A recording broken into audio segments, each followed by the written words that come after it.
आणखी का मोठी बातमी आहे। विधान परिषदेच्या उमेदवारीवरून महायुतीमध्ये तणाव आहे का असा सवाल उपस्थित होतोय, कारण कोकण पदवीधरचा उमेदवार मनसेने जाहीर केलाय, त्यामुळे नाराजी असल्याची माहिती आहे। भाजप निरंजन डावखरे यांच्या उमेदवारीवर ठाम असल्याचं कळत आहे, तर अभिजित पानसे यांच्या उमेदवारीला भाजपचा विरोध असल्याची माहिती समोर येते।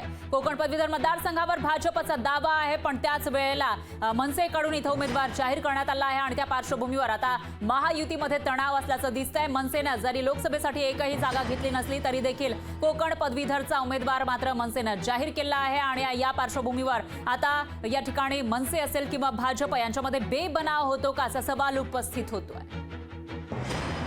भारतीय जनता पक्षाची ही सिटिंग जागा आहे। भारतीय जनता पक्षाने यावर उत्तम काम केलंय।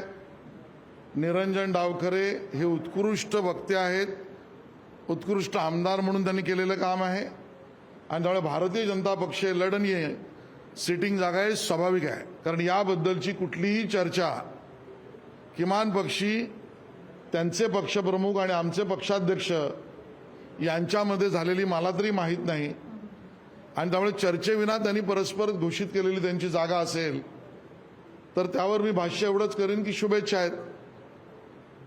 त्यांनी बिनशर्त पाठिंबा दिला, धन्यवाद। चर्चेविना स्वतः जागा घोषित केली, शुभेच्छा। या पलीकडे मी काय बोलू। लोकशाही मराठी ऐका, पहा, जागरूक रहा।